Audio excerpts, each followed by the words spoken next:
Hi guys, this is Max here, back again with hopefully another great political video.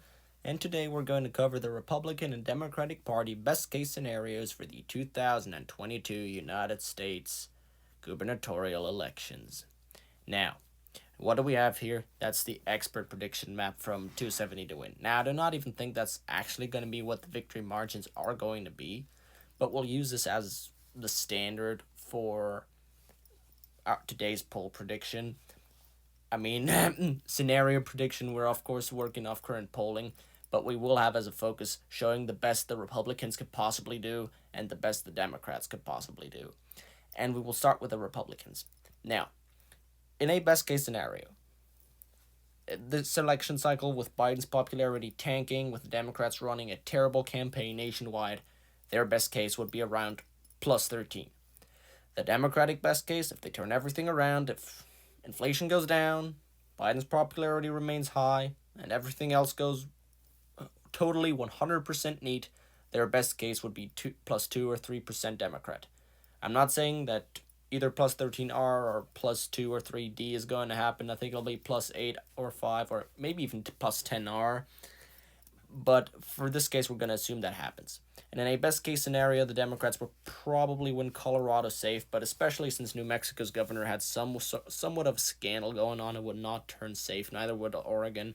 That state as well historically always had very close gubernatorial elections, and even though the incumbent Democrat is not running again, she's very unpopular, so she definitely won't help her party. And for the Democrats, in the best case, Illinois will be safe. And a good year, Minnesota could be safe, but this is not going to be a good year for Democrats either way, so it won't happen. New York will be safe. Connecticut, Massachusetts will be safe. Rhode Island will be safe. I think Rhode Island could be safe either way because the incumbent Democrat there won by a much bigger margin than the last Democratic governor who for whom it was really close. And I believe those will be all the safe Democratic states. Maybe they could win. I think in Maryland the lieutenant governor's running, so their best case scenario will be a likely margin. And for the Democratic states, that would be it. In the Republican states, a best case for the Democrats would likely not see a lean Ohio governor's seat because the thing is, the Democrats do not really have any good candidates in Ohio. In a best case, Florida would be lean. Texas would still be likely. I believe Greg Abbott is going to win by a pretty solid margin. He's popular with Texans, even though having myself spent quite some time in Texas, I would like to say that not all people like him, but all Republicans are going to vote for him because he panders to them, and that's what they like.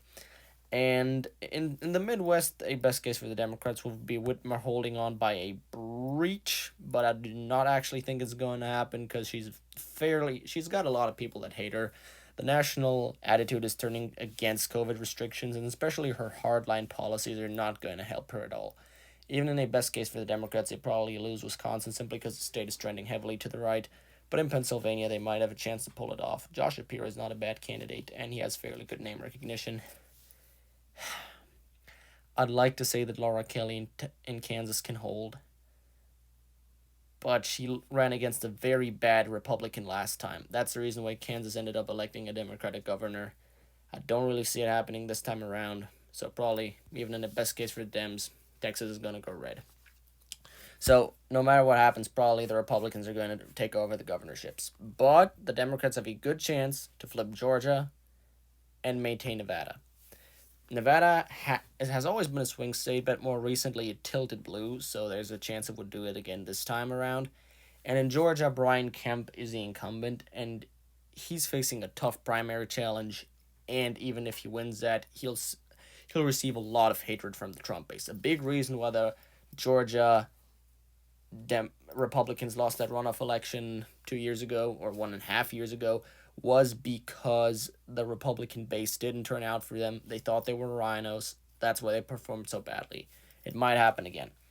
And in Arizona, I believe it will be a pure toss up in a best case scenario for the Dems, just like it was in 2020.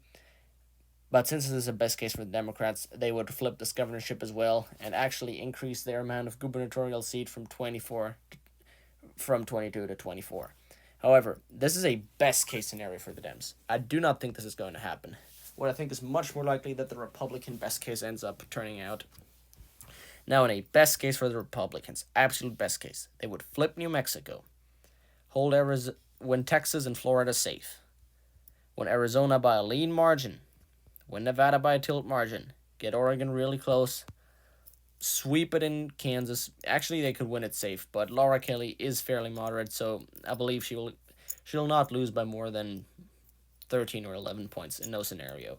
They'd win Wisconsin lean, Pennsylvania and tilt, Michigan lean as well.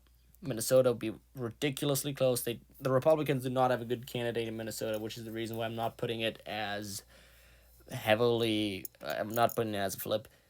Illinois would be lean or even tilt if Adam Kinzinger ran for governor, which I really don't believe he will. Connecticut would be tilt. Maryland, they'd hold in a best case scenario. And New York, I don't think New York would be in a lean margin, but Rhode Island, not that much either. But they could also flip Maine for whatever reason. Maine is a blue leaning but not heavily blue state, and in a red wave year, it might actually end up shifting to the Republicans.